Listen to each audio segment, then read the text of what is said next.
साथियों, सर्वप्रथम तो मैं बुंदेलखंड की धरती को नमन करता हूं। आज यहाँ झांसी मंडल में जब हम लोग प्रभुजन सम्मेलन में पहुंचे हैं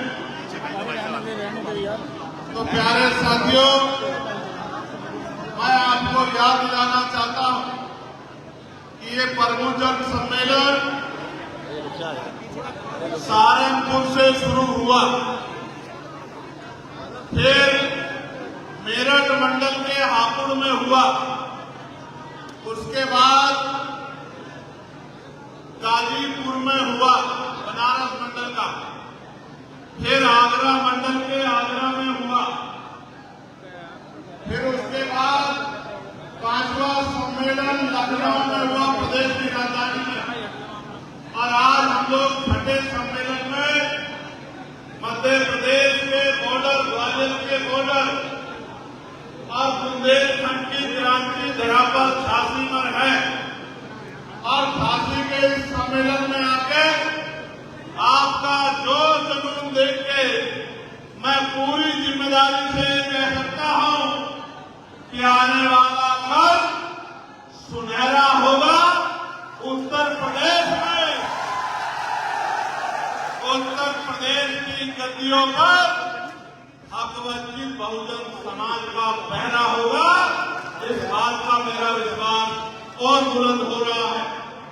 सम्मानित साथियों, क्योंकि आज झांसी के सम्मेलन में यहां मुझसे पहले बहुत से वक्तागणों ने अपनी बात रखी है। गंगाराम जी, अतर सिंह गोदाचार्य जी, भाई सुरेश सिंह कुशवाहा जी, जान बालमारे जी, सुंदर लाल जी, बहन अभिलाषा गौतम जी, सूरत मणि जी, बहन डिम्पल घोष जी, प्रीतम गौतम जी, आशीष राज वर्मा जी, भानु प्रताप जी, प्रदीप कुमार घोष जी, विजय राम आजाद जी और आदरणीय रामेश्वर कुमार पवन जी, इस मंच पर उपस्थित हमारी पार्टी के सभी सम्मानित नेतागण, प्रदेश के अध्यक्ष सुनील कुमार चित्तौड़ जी, इस मंडल के मुख्य मंडल प्रभारी अनूप कुमार आजाद जी, हरीश चौधरी जी,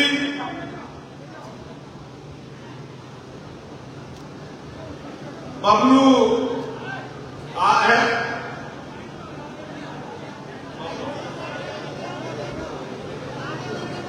बब्बू अहमद जी,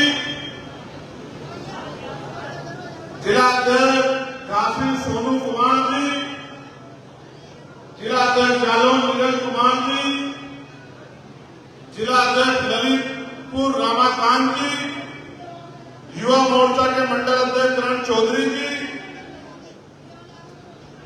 युवा मोर्चा के झांसी के अध्यक्ष राहुल जी, जालौन के अध्यक्ष धर्मेंद्र जी, ललितपुर के अध्यक्ष राहुल जी और इनके साथ जो अन्य सम्मानित नेतागण और बहनें इस मंच पर उपस्थित हैं, मैं उन सबका धन्यवाद करता हूं।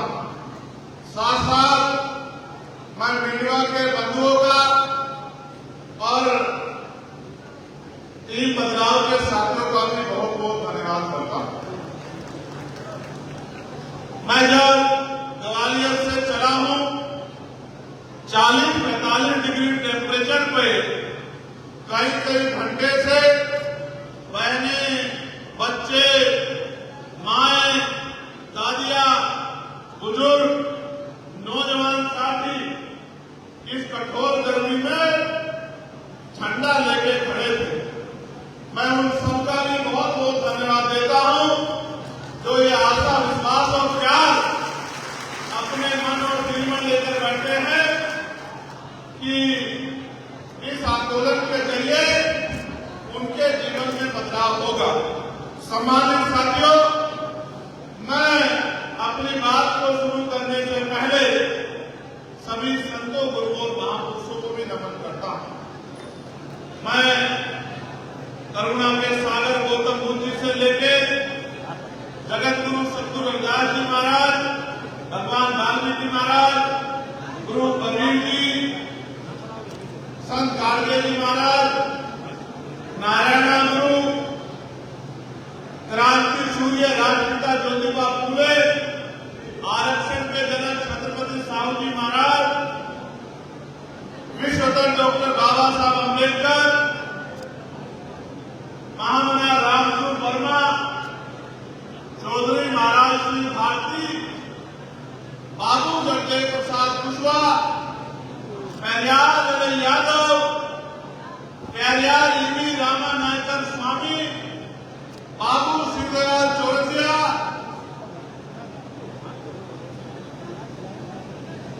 बाबू संतराम जी प्रजापति, मां अवंतिका बाई लोधी, मां छलकारी बाई, मां अहिल्याबाई होलकर, मान्यवर टीना महाना वाल्मीकि साहब और मान्यवर साहब श्री काशीराम को भी आज इस कार्यक्रम से अपना नमन पेश करता हूं। सम्मानित साथियों, जब हम बुंदेलखंड की बात करेंगे तो हम बुंदेलखंड की धरती यानी कि वीरांगना मां छलकारी बाई को भी याद करेंगे। साथियों, जब हम बुंदेलखंड की बात करेंगे तो शिक्षा क्रांति के जनक ब्रह्मानंद लोधी जी को भी हम लोग यहां से नमन करेंगे और दुनिया की सर्वश्रेष्ठ विद्रोहियों में से मां फूलन देवी को भी, वीरांगना मां फूलन देवी को भी हम इस मंच से आज नमन करेंगे। सम्मानित साथियों, सर्वप्रथम तो मैं आपको ये बताना चाहता हूं कि इस कार्यक्रम का नाम प्रभुजन सम्मेलन क्यों है।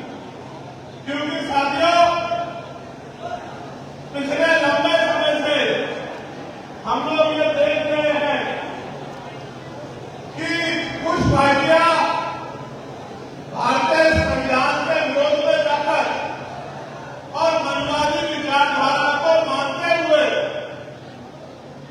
एक जाति वर्ग के लोगों को प्रभुजन कह के तमाम हक वंचित समाज को अपमानित करने का काम करती है, नीचा दिखाने का काम करती है, उनको छोटा दिखाने का काम करती है। जब इस बात को मैंने महसूस किया तो मुझे लगा कि ये तो मनुवादी विचारधारा के लोग हैं, क्योंकि इस देश में तो हर वो व्यक्ति प्रबुद्धन है जो बाबा साहब अम्बेडकर के, जो साहू जी महाराज के, जो राजपिता ज्योतिबा फूले के, जो मां फातिमा शेख के, जो मां सावित्रीबाई फूले के आंदोलन को आगे बढ़ाने का काम कर रहा है। हर वो किसान, नौजवान, महिलाएं और हक वंचित समाज का वो पहरेदार, वो योद्धा प्रबुद्धन है जो अपने लिए नहीं जीता, जो अपने समाज के लिए जीता है, अपने देश के लिए जीता है, हक वंचित समाज के लिए जीता है, वो सब प्रबुद्धन है। प्यारे साथियों, मैं जननायक कपूरी ठाकुर को भी याद करूंगा, जिनको इस संघर्ष में जब उन्होंने समता का रास्ता प्राप्त किया, समता के रास्ते में चलने का काम किया, तो उनको जातिगत टिप्पणी करके अपमानित करने का काम भी किया गया। सम्मानित साथियों, पहली बात यह है कि हम लोग कर क्या रहे हैं। हम लोग इस देश में राजपिता ज्योतिबा फूले, छत्रपति साहू जी महाराज, बाबा साहब अम्बेडकर और माननीय काशीराम साहब के कार्यक्रम को आगे बढ़ाने का काम कर रहे हैं। ये अकेला मैं नहीं कर रहा हूं, इस मंच पर उपस्थित हर एक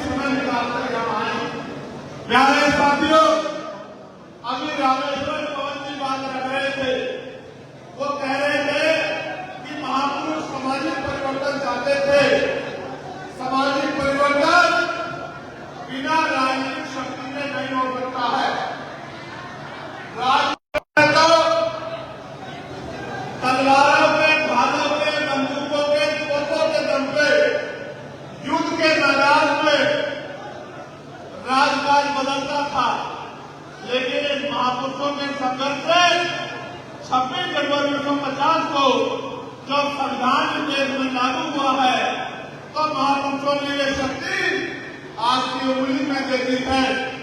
न तीर चलवाना है, न तलवार चलानी है, न बंदूक चलानी है, न तोप चलानी है, न किसी का खून बहाना है, न संघर्ष करना है। किसी के जीवन को खत्म करने के लिए सिर्फ और सिर्फ महापुरुषों के विचार को लोगों तक पहुंचाना है और भाईचारा तैयार करना है।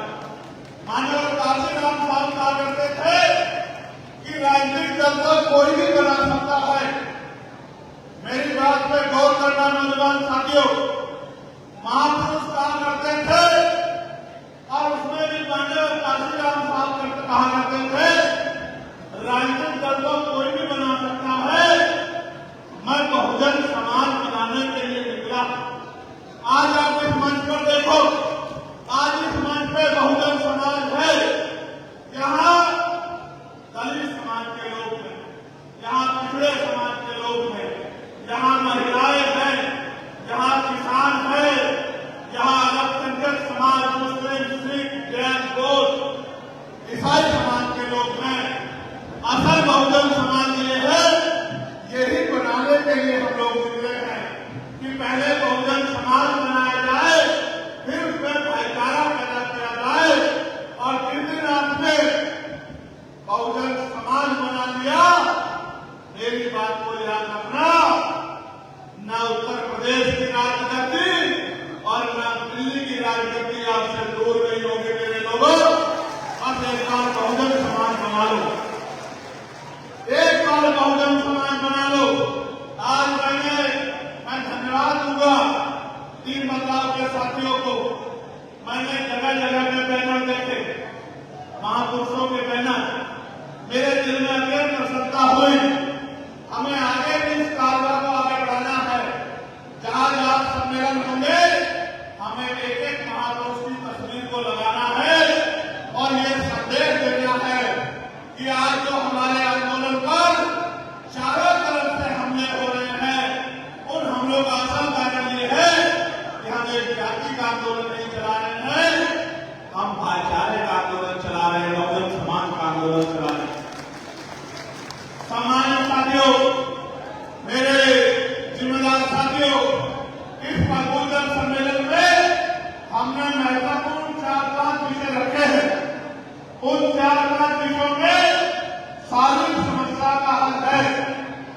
अगर आप कहोगे तो मैं उन 4-5 विषयों को आपके सामने रख दूंगा। आप चाहते हैं वो विषय मैं आपके सामने रखूं? दोनों हाथ आगे बताओ। तो मेरी बात पे अगले 20-25 मिनट, हालांकि मैं जानता हूं कि आपको बैठने में परेशानी हो रही है, हालांकि मैं ये भी जानता हूं कि गर्मी बहुत है, हालांकि मैं ये भी जानता हूं कि ये पंडाल छोटा पड़ गया है। मैं इस बात को जानता हूं और मानता भी। मेरे पीछे तो कूलर लगा है, आपको तो गर्मी से 2-4 होना पड़ रहा है। लेकिन मेरे प्यारे नौजवान साथियों, भविष्य के प्रदेश के नेताओं, जब तक आप संघर्ष की भट्टी में नहीं दबोगे, तब तक आप मिशनरी नहीं बन पाओगे, तब तक आप योद्धा नहीं बन पाओगे। आपको गुमराह करना आसान रहेगा, आपको धोखा देना आसान रहेगा। प्यारे साथियों, आज इस मंच से मैं ऐलान करता हूं और माननीय दिल्ली उत्तर प्रदेश और उनकी पूरी टीम गवाही रहेगी, जब तक उत्तर प्रदेश की धरती पर एक अम्बेडकरवादी नहीं बैठेगा, मैं आज के बाद कोई मुकुट नहीं पहनूंगा। इस बात का मैं आज इस मंच से ऐलान करता हूं, क्योंकि जिस समाज की बहन बच्चों को नोचा जा रहा हो, जिस समाज की जमीन को लूटा जा रहा हो, जिस समाज के बच्चों की, बुजुर्गों की लाशों को उनके जिंदा रहते तो सम्मान नहीं मिला, लेकिन मरने के बाद भी उनको अंतिम संस्कार की जगह न मिल रही हो, जहां आज भी सामाजिक गैर बराबरी अपनी जड़ें घेर रही हो, उस समाज का नेता मुकुट पहनना अच्छा नहीं लगता। अगर मुकुट पहनाना है तो आगामी तीसरे पंचायत चुनाव में और आने वाले विधानसभा चुनाव में एमएलए जिताना मुकुट पहनाना, तब मैं आपके मुकुट को स्वीकार करूंगा, उससे पहले स्वीकार नहीं करूंगा। प्यारे साथियों, मेरी तरफ देखो, 2013 से अपने परिवार को छोड़कर निकला, 16 महीने जेल में काटी है। 10 बाई की 6 की कोठरी में 500 से ज्यादा दिन बिताए हैं। रूखी सूखी रोटी खाने के लिए जिनको जानवर नहीं खाता, सत्ता के लोगों ने मंजूर किया है। बीमार होने में इलाज नहीं होने दिया और मेरी जान को लेने के लिए तमाम तरह के षड्यंत्र किए। जब उनके षड्यंत्रों से बाहर निकला, फिर अपने महापुरुषों के आंदोलन में लग गया। 2 बार की हाल में रहा। बदन में जितनी हड्डियां नहीं शरीर में, उतनी लाठियों को खाने का काम किया। मेरे 6 दांत तोड़ दिए गए, मेरे पैरों के नखून खींच लिए गए और मेरी रीढ़ की हड्डी में 4 जगह पर इतनी चोट मारी गई कि ये आदमी कभी रीढ़ से उठ ना पाए। इन षड्यंत्रों के बाद भी मैंने कभी ना आपने ना आपकी रीढ़ को कभी झुकने नहीं दिया। मेरे लोगों, इस बात को आप अच्छी तरह जानते हैं।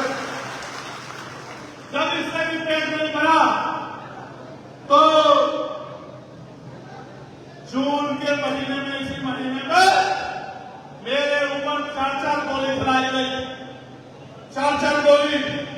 उन गोलियों से भी बच गया, तमाम षड्यंत्रों से बच गया। समाज में नगीना से इज्जत का मुकुट पहना के लोकसभा में भेज दिया और जिस दिन से लोकसभा गया हूं, आप ईमानदारी से बताओ, क्या कोई एक मुद्दा ऐसा है जिससे आपकी आवाज को दबने दिया हो?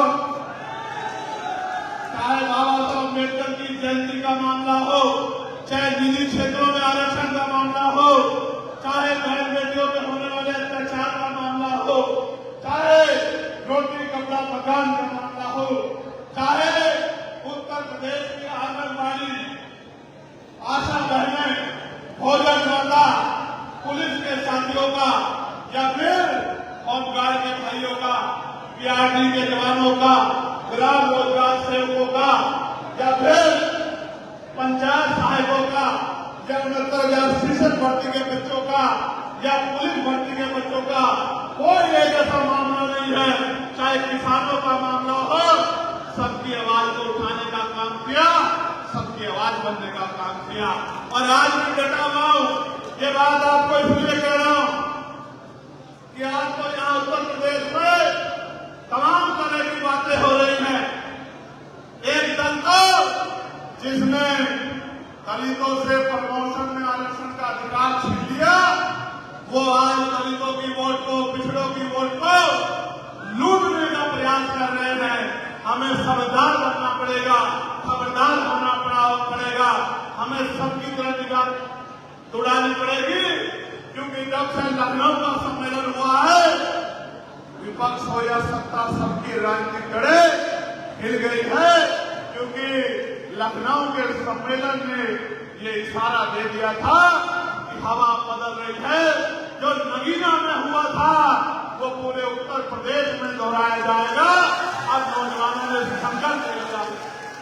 सम्मानित साथियों, मैं आपसे विश्वास दिलाने कहता हूं, मेरे पिछड़े वर्ग के लोग बैठे हैं। आने वाले लोकसभा के सत्र में हम लोग मांग उठाएंगे कि शेड्यूल कास्ट के साथ साथ पिछड़े वर्ग के हमारे कर्मचारी अधिकारियों को भी पदोन्नति में आरक्षण का लाभ मिलना चाहिए। इसके लिए हम लोग संघर्ष करने का काम करेंगे और जब हम पे मौका मिलेगा, मैं वचन देके कहता हूं, जिस दिन सरकार बन जाएगी, पहली कैबिनेट में पिछड़े और दलित वर्ग के कर्मचारियों को प्रमोशन में आरक्षण का लाभ दिलाने का काम करेंगे। प्यारे साथियों, यहाँ जो आंदोलन को समझो, मैं बहुजन की बात क्यों कर रहा हूँ, मैं भाईचारे की बात क्यों कर रहा हूँ? क्योंकि जिस आंदोलन की वजह से आज मेरे तन में कपड़े आए हैं, वो आंदोलन राजपिता ज्योतिबा फुले ने चलाया, वो आंदोलन छत्रपति साहूजी महाराज ने चलाया, वो आंदोलन टीवी पेरियार रामानायकर स्वामी ने चलाया, वो आंदोलन पेरियार नरेश यादव ने चलाया, वो आंदोलन बाबा साहब अम्बेडकर ने चलाया, वो आंदोलन महामना रामसू वर्मा ने अध्यक्ष के रूप में चलाया, वो आंदोलन संत छोटूराम देवी महाराज भारती ने चलाया, वो आंदोलन बाबू जगदेव प्रसाद कुशवाहा ने और जनरल कपूरी ठाकुर ने चलाया, वो आंदोलन बाबू सिंह दयाल चौरसिया ने चलाया, वो आंदोलन संत रामदेव प्रजापति जी ने चलाया, वो आंदोलन क्रांति के नायक परमानंद लोधी जी ने चलाया। आपको अपना अभिप्राय को पहचानना पड़ेगा। न आजादी से पहले और न आजादी के आज तक आपके आंसुओं को देख के किसी ने आपकी मदद नहीं की। आपके अपने बीच के लोगों ने, आपके इस परिवार के लोगों ने, जो परिवार मैंने आपको बताने का काम किया, इन्हीं सब महापुरुषों ने आंदोलन को चला के, चाहे वो मान्यवर काशीराम साहब रहे हो या मान्यवर दीनदयाल वाल्मीकि साहब रहे हो, इन्हीं महापुरुषों ने आंदोलन चलाया। तो बता दें, महापुरुषों ने आंदोलन चलाया, हमें गुलामी से निकालने का काम किया। क्या हम उन महापुरुषों के वंशजों से भाईचारा बना के आगे बढ़ना चाहिए, नहीं बढ़ना चाहिए? बताओ, बढ़ना चाहिए, नहीं बढ़ना चाहिए? क्या अपने ही भाइयों से लड़ना चाहिए? बताओ। बहुत अच्छे। तो मैं आपको इस मंच से ऐलान करके कहता हूं, 1931 की जनगणना के अनुसार पिछड़ा वर्ग 52% था और आरक्षण कितना मिलता है? 27%। और बहुत सारी जगह पे तो वो भी नहीं मिलता। मैं आपको विश्वास दिला के कहता हूं कि 52% पिछड़े वर्ग के लोगों को 52% आरक्षण दिलाने का काम हम लोग उत्तर प्रदेश में करेंगे। ये मेरा वचन है आप लोगों को। बहुत सारी पार्टियों को मौका मिला है, वो नहीं कर पाए। जो पहले नहीं हुआ, ऐसा नहीं कि अब नहीं होगा, वो जरूर होगा और डंके की चोट पे होगा। ये ऐलान मैं आपके सामने करता हूं। माननीय पार्लियामेंट में, क्योंकि जिस तरह से निजीकरण हो रहा है, सरकारी नौकरी खत्म की जा रही है, आरक्षण की हत्या की जा रही है, मैंने पार्लियामेंट में मांग पाई थी और मैं प्राइवेट नंबर बिल लेके आया था कि निजी क्षेत्रों में आरक्षण होना चाहिए। मैं आपको विश्वास दिलाता हूं, एक मौका आजाद समाज पार्टी को दो, पूरे उत्तर प्रदेश के निजी क्षेत्रों में आरक्षण की व्यवस्था लागू करने का काम एससी, बीसी और माइनॉरिटी के लिए हम लोग करेंगे। मेरी बात को आप याद रखना, याद रखना मेरी बात को। और गारंटी देंगे कि एक भी नौजवान बेरोजगार नहीं रहेगा। जो नौजवान पढ़ लिख लेगा, उसको घर से बुला के रोजगार देने का काम हम लोग करेंगे। मेरी बात को आप याद रखें। अभी की सरकार को कहती है कि रोजगार का ठेका हमने नहीं ले रखा है, मगर मैं आपसे बहुत जिम्मेदारी से कहता हूं कि हर एक व्यक्ति का ठेका हमने ले रखा है और सबको रोजगार देने का काम हम लोग करेंगे। और निजी सरकारी ठेकों में भी गरीब और पिछड़े समाज के लोगों को आरक्षण दिलाने का काम हम लोग करेंगे। इस बात का मैं आपको विश्वास दिलाता हूं। जो संविदा है और सोर्सिंग है, ठेकेदारी है, उसको खत्म करके पक्की नौकरियां, चाहे सफाई कर्मचारी भाई हो या कोई भी भाग हो, और आज जो संविदा में लगे हैं, उन सबकी संविदा की नौकरियों को पक्की नौकरियों में बदलने का काम हम लोग करेंगे। ये बात भी मैं आपको विश्वास दिलाने का काम करता हूं। जिन पे जमीन नहीं है, उनको जमीन दिलाने का काम करेंगे, और जिन पे घर नहीं है, उनको जमीन और पक्का घर बना के देने का काम हम लोग करेंगे। ये बात भी मैं आपको विश्वास दिलाने कहना चाहता हूं। साथियों, मैंने पार्लियामेंट में कहा था कि एजुकेशन पॉलिसी अच्छी होनी चाहिए। एजुकेशन पॉलिसी कैसी होनी चाहिए कि अभी तो जेब कटाई हो रही है। एजुकेशन पॉलिसी तब अच्छी होगी जब मुख्यमंत्री हो या चीफ सेक्रेटरी हो उत्तर प्रदेश का, या